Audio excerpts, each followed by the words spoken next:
Hello everyone, this is doctor Jeevesh Yadav. तो जैसा मैंने कहा था, आप लोगों को 2 Q&A आपसे देखने को मिलेगा। मैं ज़्यादा से ज़्यादा आपके सवालों का जवाब दूंगा। स्टार्ट करते हैं आज का Q&A। तो इस Q&A में अगेन आपके जो सवाल मेरे इंस्टाग्राम पेज के ऊपर आए थे, उनके ही सवाल यहाँ पे मैं देने वाला हूँ, जो आपकी काउंसलिंग से रिलेटेड हैं, ठीक है। और बाकी किसी को कुछ भी और पूछना है तो लिंक मैंने डिस्क्रिप्शन में दे दिए हैं, वहाँ से मैसेज करके अपनी क्वेरीज आप पूछ सकते हो।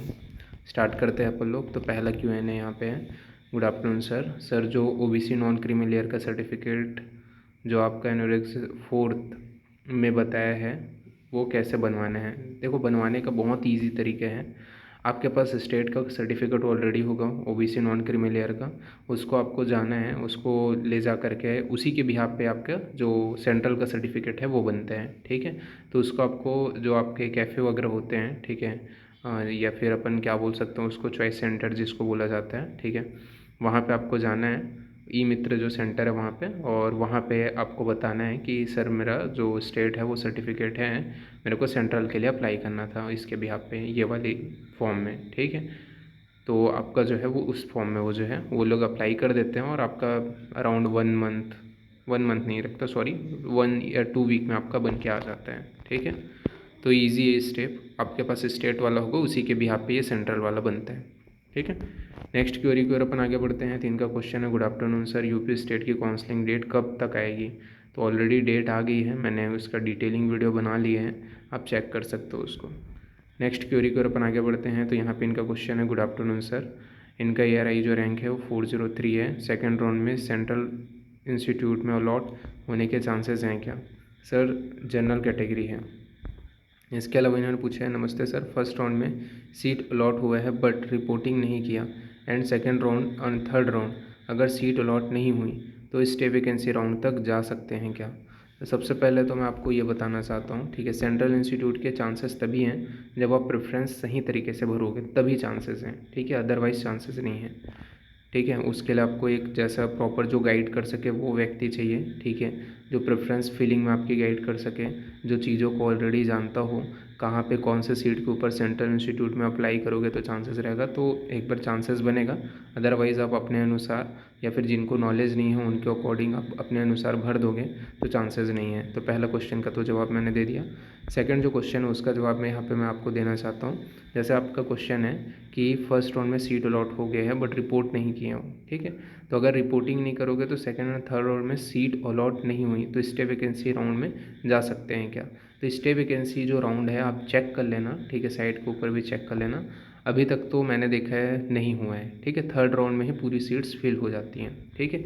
स्टे वैकेंसी राउंड जो होता है वो अधिकतर डीम्ड के लिए, यूनिवर्सिटी के लिए होता है, क्योंकि डीम्ड की ही सीट्स लास्ट में एक आध दो खाली हो जाती हैं, तो तो उनकी सीट उन यूनिवर्सिटी को दे दी जाती हैं, ठीक है। तो वो उनके यूनिवर्सिटी लेवल पे उन लोग काउंसलिंग कंडक्ट कराते हैं। तो स्टे वैकेंसी राउंड अगर होता, इन केस अगर हो भी गया, चलो ठीक है, तो आप बिल्कुल जा सकते हो अगर सेकंड थर्ड राउंड में नहीं मिला तो, लेकिन थर्ड राउंड में ही पूरी सीट्स हो जाती हैं, ठीक है। तो मेरे हिसाब से तो आपको सेकंड एंड थर्ड राउंड में ही क्लियर हो जाएगा, ठीक है। बाकी अगर हुआ इन केस, ठीक है, कोई गवर्नमेंट कॉलेज बच गया तो आप बिल्कुल आप जा सकते हो।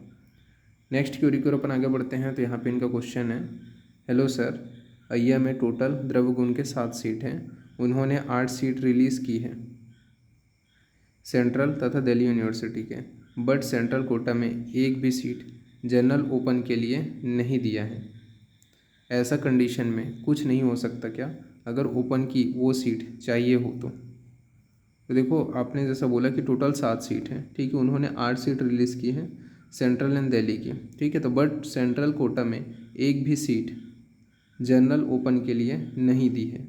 ऐसे कंडीशन में देखो, वैसे रहता तो है, जैसे अगर 8 सीट भी है, ठीक है, तो उसमें से 4 सीट इंटरनल होगा, 4 सीट आपके सेंट्रल के लिए होगा, ठीक है, उसमें से एक सीट तो ओपन के लिए होगा, चांसेस बहुत ज़्यादा रहते हैं, ठीक है। तो एक बार सेकंड राउंड की काउंसलिंग में भी चेक करके देख लेना, सीट मैट्रिक्स में ज़्यादा चांसेस है, क्या पता वो सेकंड राउंड में आपको दिखाई दे, ठीक है। नेक्स्ट क्वेरी की ओर अपन आगे बढ़ते हैं। तो यहाँ पे इनका क्वेश्चन है, सर मेरा ऑल इंडिया रैंक 162 है एंड मुझे ऑल इंडिया कैटेगरी से सीट अलॉट हो गया है, but I want free exit because मुझे स्टेट काउंसलिंग के लिए ट्राई करना है, बट स्टेट में नहीं हुआ, तो या फिर सेकेंड राउंड में AA CCC में मुझे कोई अच्छा सीट मिल सकता है क्या। देखो यहाँ पे अगर आपको स्टेट, वैसे स्टेट आपको कौन सा है वो अगर मेंशन कर देते तो और अच्छे से बता पाता, बट बिल्कुल देखो स्टेट में चांसेस हैं आपको अच्छी सीट मिलने का।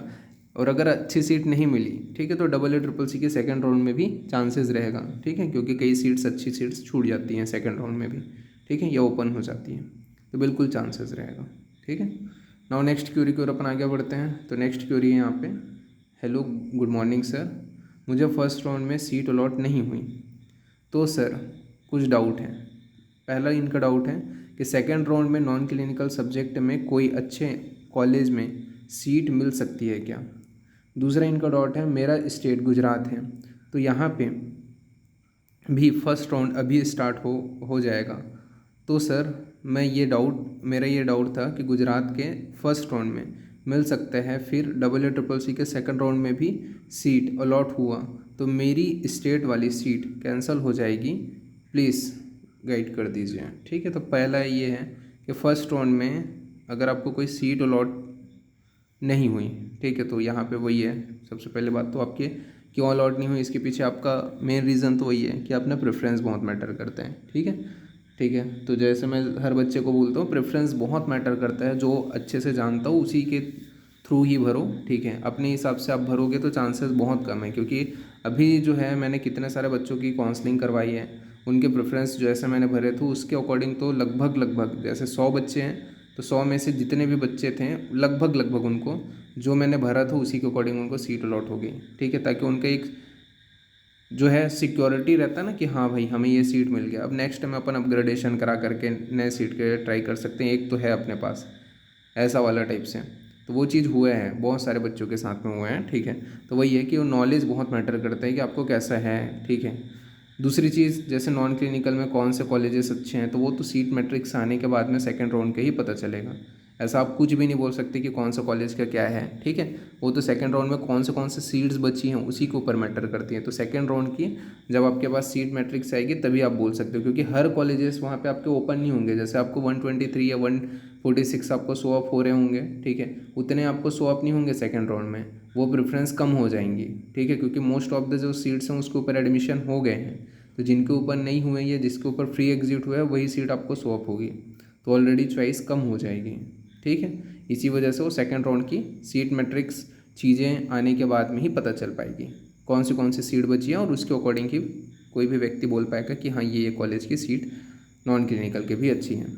दूसरी चीज़, गुजरात का जो स्टेट काउंसलिंग है उसकी मेरिट लिस्ट का आपने यहाँ पे भेजा नहीं है, ठीक है, इस वजह से मैं आपको नहीं बोल पाऊँगा कि आपको जो है कोई यहाँ पे सीट अलॉट हो पाएगी करके, क्योंकि आपको भी पता है गुजरात की जो मेरिट लिस्ट है वो बहुत हाई गई है, ठीक है, और बहुत हाई गई है तो उसमें अपन कुछ नहीं बोल सकते। दूसरी चीज़, अगर आपको फर्स्ट राउंड में कोई सीट मिलती है AA के, और सेकंड राउंड, देखो अगर आपको गुजरात में कोई सीट अलॉट हो जाती है फर्स्ट राउंड में, और AA के सेकंड राउंड में अगर आपको कोई सीट अलॉट हो जाती है, तो उस कंडीशन में गुजरात की आपको सीट को कैंसिल करा सकते हो या फिर AA की कैंसिल करा सकते हो। इन केस आपने AA के सेकंड राउंड की सीट को कैंसिल नहीं कराई तो आप आने वाले थर्ड राउंड के लिए AA के लिए एलिजिबल नहीं रहोगे, भले आपकी स्टेट की सीट आपके पास रहेगी और स्टेट बस काउंसलिंग करा पाओगे, AA में आप कंटिन्यू नहीं कर पाओगे अकॉर्डिंग टू AA के जो बुकलेट है उसके रूल के अनुसार, ठीक है। नेक्स्ट क्वेरी की ओर अपन आगे बढ़ते हैं। तो यहाँ पे इनका कहना है, ठीक है, 150 मार्क है सर, यू सेड, यहाँ पे इन्होंने बोला है it dependent on the state, so I belong Maharashtra state, will I get clinical subject. देखो अब यहाँ पे प्रेफरेंस बता पाना थोड़ा सा मुश्किल है, ठीक है, अगर आप जैसे कि, क्योंकि देखो हर कॉलेजेस हैं, आपको भी पता है प्राइवेट कॉलेजेस की संख्या बहुत ज़्यादा है, ठीक है, गवर्नमेंट एडेड की भी ज़्यादा है। अब वहाँ पे भी आपका जैसे कि आप स्टेट में हो तो उसका रिजर्वेशन भी मैटर करता है, कौन सा आपका रिजर्वेशन है। अगर मैंने आपको रैंडम कोई भी प्रेफरेंस बता दिया, आपने भर दिया, तो अलॉट हो भी सकता है नहीं भी हो सकता है, ठीक है। और यहाँ पे अगर मैंने आपको बता दिया चलो प्रेफरेंस, ठीक है, जैसे ये वीडियो ही है यूट्यूब के ऊपर ही है, अब 5 लोग या 10 लोग और आपके मेरे जो प्रेफरेंस है आपके प्रेफरेंस को देख लेंगे और उसके अकॉर्डिंग उन लोग भरेंगे, ठीक है, तो ये जो है गलत हो जाएगा, ठीक है, और बाकी लोग उसी प्रेफरेंस में भरेंगे तो सीट अलॉट होने के जो चांसेस जो अभी मान के चलो, ठीक है, 50 to 60% थे, वो सीधा आपके 0% में आ जाएगा, क्योंकि आपके प्रेफरेंस के अकॉर्डिंग और 4 लोग भरेंगे। प्रेफरेंस जो है वो मैं मैसेज में भी नहीं बता सकता, क्योंकि कोई रिजर्वेशन अगर आपका मैटर करता है तो उस कंडीशन में उस रिजर्वेशन को देखना पड़ता है, ठीक है। उसके बाद में आपके चॉइसेस को देखना पड़ता है, ठीक है। उसके बाद में नंबर ऑफ़ सीट्स को देखना पड़ता है। ये सारी चीज़ें मैटर करती हैं। ये सारी चीज़ें अगर आप सही तरीके से भरोगे तभी जाके चांसेस रहेगा, ठीक है। और वो चीज़ मैं बिना कॉल के बता नहीं पाऊँगा, सच्चाई यही है, ठीक है। अगर आप शेड्यूल वगैरह कंसल्टेशन कराते हो तो शायद मैं ज़्यादा अच्छे से आपको गाइड कर पाऊँ, क्योंकि उस कंडीशन में क्या है, बहुत सारी इंक्वायरीज चाहिए रहती है, बहुत सारे आपके रिक्वायरमेंट जो है वो जानने पड़ते हैं, कॉलेज के बारे में आपको पूरा डिटेलिंग नॉलेज देना पड़ता है, तो वो टाइम लगता है उसमें बिना मैसेज में पॉसिबल नहीं है, क्योंकि बहुत ज़्यादा इसमें इतना मैसेज मेरे पास भी नहीं टाइम है कि मैं हर चीज़ को, क्योंकि मैसेज में टाइप करने में टाइम बहुत लगता है, आपको भी पता है, हर किसी को, बच्चे को पता है, और उतना टाइम नहीं है। लेकिन कॉल में वही चीज़ सॉर्ट आउट करने में आपको, जैसे मेरे को मैसेज में 3 घंटे लग जाएंगे, तो वही कॉल में मेरे को आधे घंटे से लेकर के 45 मिनट 45 मिनट में मैं आपकी पूरी डिटेलिंग करके बता करके ये प्रेफरेंस ऐसा ऐसा करके मैं बता सकता हूँ। लेकिन खैर अभी फ़िलहाल तो टाइम निकल गया, शायद 26 आज ही लास्ट डेट था, ठीक है। तो बट वही है, प्रेफरेंस अगर आपने सही भरा होगा, ठीक है, तभी आपको मिल पाएगा, अदरवाइज़ नहीं मिल पाएगा। नेक्स्ट क्वेरी की ओर अपन आगे बढ़ते हैं। तो यहाँ पे इनका क्वेश्चन है, सर मेरा ऑल इंडिया रैंक 1689 है, AWS 381 है, सॉरी 318 है, गुजरात में ARI 121 है और OBC 35 है। Is there any chances? तो प्रेफरेंस मैटर करता है। प्रेफरेंस कैसे भर रहे हो वही मैटर करता है, क्योंकि सीट मैट्रिक्स मैंने ऑलरेडी अपने चैनल के ऊपर बता दिए हैं। सीट मैट्रिक्स क्या है, उसके अकॉर्डिंग आप प्रेफरेंस कैसे बनाते हो, तभी चांसेस हैं, अदरवाइज चांसेस नहीं है। नेक्स्ट क्वेरी को अपन आगे बढ़ते हैं। तो यहाँ पे इनका क्वेश्चन है, मैं उत्तर प्रदेश की हूँ, UG कर्नाटक से किया है, मेरे पास PDC सर्टिफिकेट भी यहाँ कर्नाटका का है, बट मुझे उत्तर प्रदेश की काउंसलिंग अटेंड करनी है, बट मेरे पास उत्तर प्रदेश का रजिस्ट्रेशन नहीं है, तो क्या मैं एलिजिबल नहीं हूँ उत्तर प्रदेश की काउंसलिंग के लिए? सेकंड डाउट ये है कि मेरा यहाँ पे इन्होंने बोला है कि मेरा रैंक 10,265 है, मुझे प्राइवेट कॉलेज मिलेगा, आई नो दिस। इसके अलावा बोला गया है, तो क्या मुझे डोमिसाइल उत्तर प्रदेश का बनवाना पड़ेगा?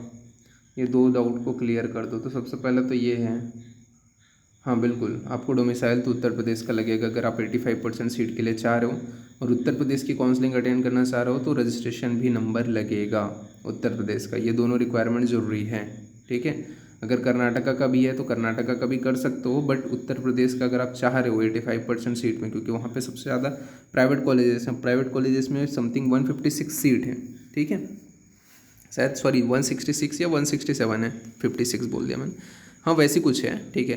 तो उस कंडीशन में उतने सीट्स में मान के चलो अगर 100 भी सीट हैं तो भी बहुत ज़्यादा चांसेस रहता है वहाँ पे, ठीक है। तो अगर आपके पास उत्तर प्रदेश का रजिस्ट्रेशन नंबर है, उत्तर प्रदेश का डोमिसाइल है, तभी आप जा करके 85% सीट के लिए एलिजिबल रहोगे और तभी जाके कोई चांसेस रहेगा, ठीक है, कि आप उत्तर प्रदेश की काउंसलिंग अटेंड कर सको, ठीक है, अदरवाइज़ नहीं है चांसेस यहाँ पे, ओके। बाकी और वही ये प्रेफरेंस वगैरह, गाइडेंस वगैरह भी बहुत मैटर करती है। अगर आप प्रॉपर गाइडेंस के साथ में करते हो तभी जा कर के आपको अलॉट होने के चांसेस हैं। फिर नेक्स्ट क्वेरी है यहाँ पे, सर मेरा ऑल इंडिया कोटा में 15% में कैटेगरी रैंक सेकंड है, तो क्या मुझे सीट मिल जाएगा? तो देखो चांसेस तो है, कैटेगरी रैंक अब यहाँ पे मैटर ये भी करता है ना। आप कैटेगरी रैंक यहाँ पे मत बताया करो, मैं अधिकतर बच्चों को बोलूँगा ऑल इंडिया रैंक ही बताया करो, या फिर आपकी स्टेट रैंकिंग जो है वो बताया करो। तो चांसेस अगर कैटेगरी रैंक देखें तो वो तो है, बट वही है कि ऑल इंडिया कोटा में 15% में कौन सा वाला है, शायद महाराष्ट्र का अगर होगा तो उसमें भी वही है कि अगर आप ST SC से होगे तो चांसेस नहीं है, OBC से अगर होगा तो एक बार चांसेस है, ठीक है। फिर इसके बाद में लास्ट क्वेश्चन है यहाँ पे कि पंजाब का जो काउंसलिंग डेट है वो कब तक आएगा? तो इसके ऊपर ऑलरेडी मैंने वीडियो बना दिया है, ठीक है, अब जा करके रजिस्ट्रेशन वगैरह करा करके वो चेक कर सकते हो, ठीक है। तो यहाँ पे जितने क्वेश्चंस के जवाब हो सकते थे मैंने यहाँ पे दिए हैं, बाकी जो क्वेश्चंस हैं उसके जवाब आपको नेक्स्ट Q&A में देखने को मिल जाएगा। और बाकी कुछ भी और पूछना है तो बिल्कुल मैसेज करके अपनी क्वेरीज पूछ सकते हो। अभी के लिए इतना ही, थैंक यू।